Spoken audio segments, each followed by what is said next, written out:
Distinguished members to come, and our item. It is with a profound sense of duty, humility, and regional solidarity that I address this distinguished gathering, conveyed under the auspices of the ECOWAS Parliament.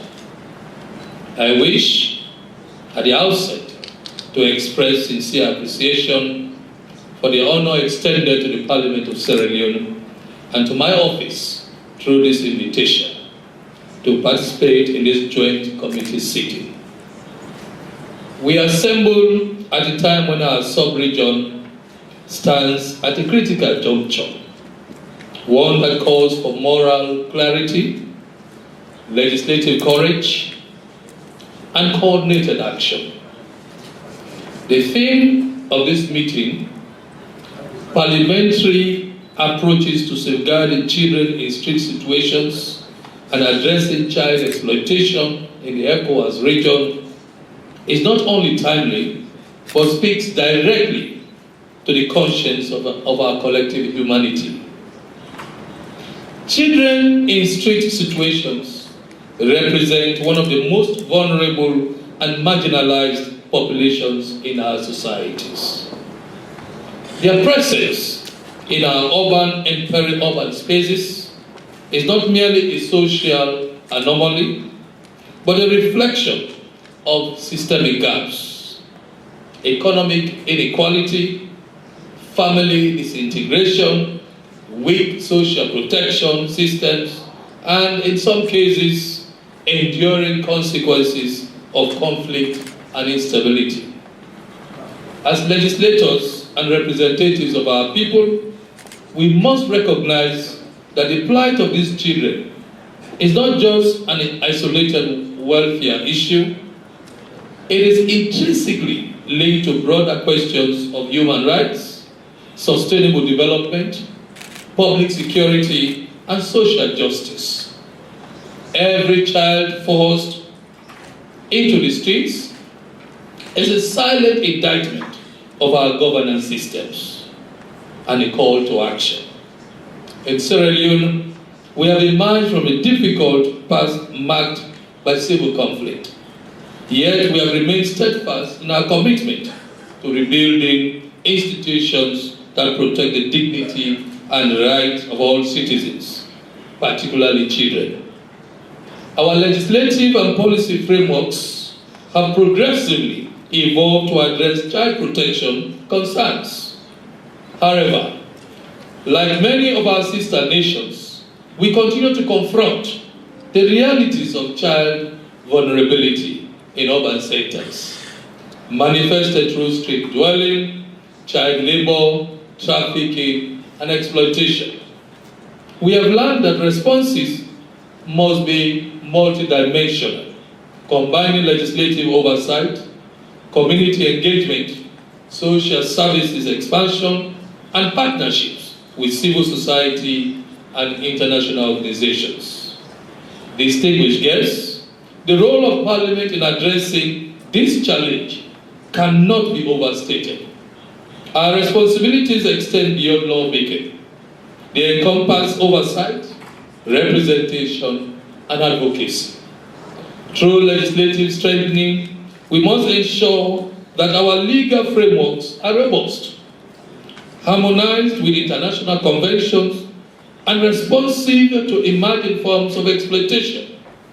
Laws must not only exist, they must be enforceable and enforced.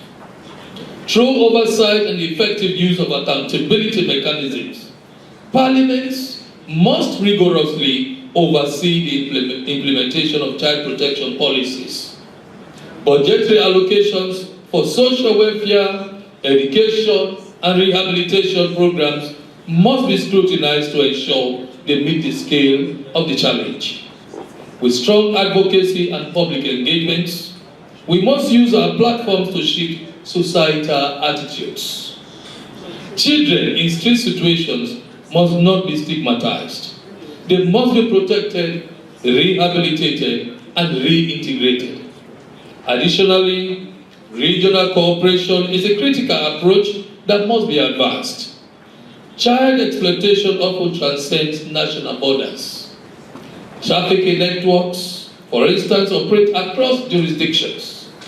This necessitates stronger legislative alignment and intelligence sharing among ECOWAS member states. The ECOWAS Parliament is uniquely positioned to champion a coordinated regional framework that addresses the root causes of child vulnerability. I propose that our deliberations consider the following proposals. 1. The development of a regional legislative model on child protection. 2. Strengthening of cross-border mechanisms to combat child trafficking and exploitation. 3. Establishment of a regional monitoring and evaluation framework to track progress. And 4. Promote investment in education, vocational training, and family support systems. We must also recognize the importance of data. Evidence-based policy making requires reliable data on children in street situations, without which our interventions risk being fragmented and ineffective. I wish to reframe the narrative and let me make this very clear. Children are not the problem. They are the promise.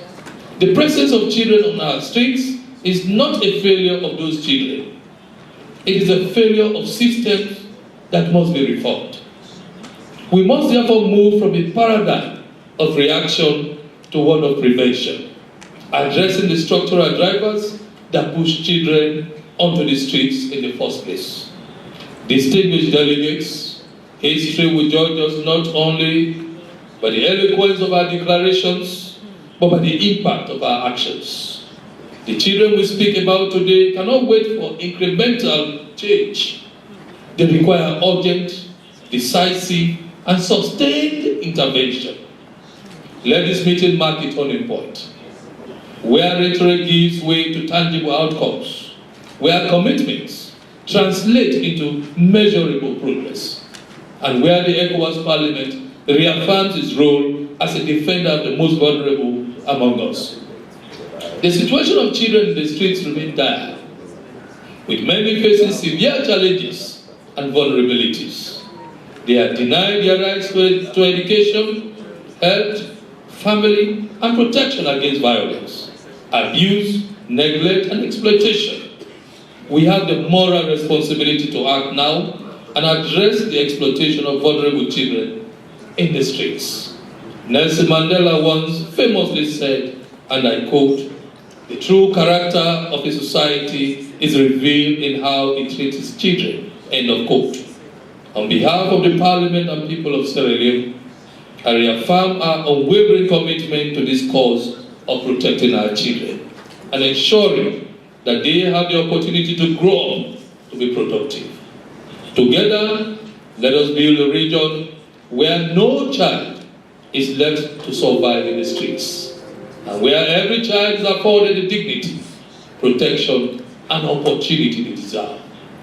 In the circumstances, I urge you to deliberate well and to address this current topic of concern.